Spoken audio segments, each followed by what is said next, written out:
मेरा नाम है प्रदीप सूर्यवंशी। आज मैं आपको एक ऐसी कहानी सुनाने जा रहा हूं जिसे सुनकर आपका नजरिया दुनिया के साइंस, स्पेस और पावर के बारे में बदल जाएगा। ये कहानी वर्ल्ड वॉर टू के बाद के उस सीक्रेट प्लान की है जिसे गवर्नमेंट्स ने सालों तक छुपाए रखा। एक ऐसा प्लान जिसमें जीनियस और डेंजर दोनों साथ चले, जिसमें साइंस ने इंसानियत को आगे बढ़ाया पर सच को अंधेरे में ढकेल दिया। तैयार हो जाइए, क्योंकि हम अब खोलने वाले हैं दुनिया के सबसे बड़े सीक्रेट ऑपरेशंस में से एक का सच। चलिए शुरू करते हैं। वर्ल्ड वॉर टू खत्म होता ही दुनिया दो हिस्सों में बट गई थी। एक तरफ अमेरिका, दूसरी तरफ रशिया, और बीच में था ताकत का भूखा फ्यूचर। हर कंट्री चाहती थी कि वो सबसे पहले सुपर पावर बने, पर इस रेस को जीतने के लिए उन्हें चाहिए थे ब्रिलियंट दिमाग, जिनके पास ऐसी टेक्नोलॉजी थी जो उस टाइम पूरी दुनिया में कहीं नहीं मिलती थी। ये लोग थे जर्मनी के साइंटिस्ट्स, जो वॉर के time rockets, missiles, jet engines और अल्ट्रा एडवांस्ड वेपन्स बना रहे थे।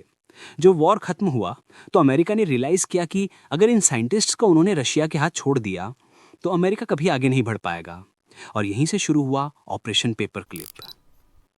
इस सीक्रेट मिशन में अमेरिका ने 1600 से ज़्यादा जर्मन साइंटिस्ट्स को छुपकर अमेरिका ले आया।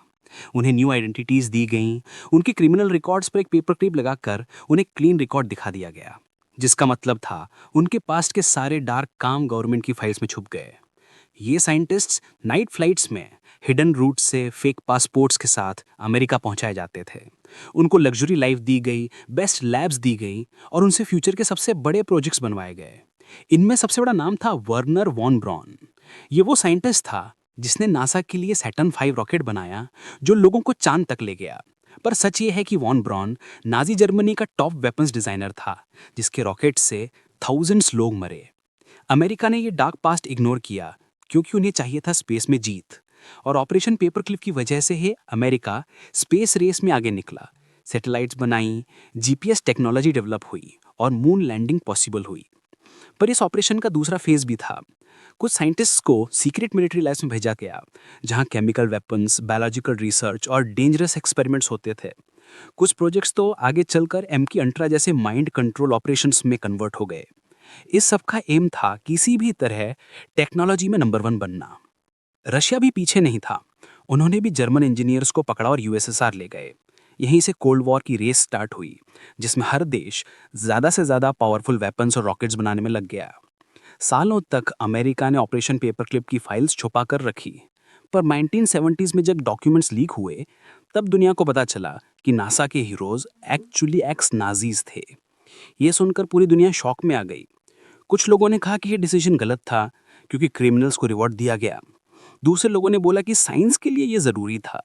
आज भी हिस्टोरियंस आर्ग्यू करते हैं कि ऑपरेशन पेपर क्लिप सही था या गलत। पर एक बात क्लियर है, इस ऑपरेशन ने मॉडर्न वर्ल्ड को शेप किया। आज जो हम रॉकेट्स, सैटेलाइट्स, मिसाइल्स, मेडिसिन और इवन इंटरनेट यूज़ करते हैं, उनकी फाउंडेशन कहीं ना कहीं पेपर क्लिप में ही मिली थी। ऑपरेशन पेपर क्लिप एक ऐसा मिशन था जिसमें ब्रिलियंस और डार्कनेस दोनों साथ चले, जहां साइंस ने प्रोग्रेस दी पर एथिक्स पीछे रह गए। पर यह सच है कि अगर ऑपरेशन पेपर क्लिप नहीं होता तो शायद हमारी दुनिया आज बहुत अलग। ये था ऑपरेशन पेपर क्लिप का सच। एक ऐसी कहानी जो साइंस की ताकत दिखाती है पर इंसानियत की कमजोरी भी समझाती है। अगर आपको ये स्टोरी पसंद आई हो तो और भी ऐसे इंटरेस्टिंग और पावरफुल टॉपिक्स के लिए बने रहिए मेरे साथ। मैं हूं प्रदीप सूर्यवंशी। मिलते हैं अगले एपिसोड में।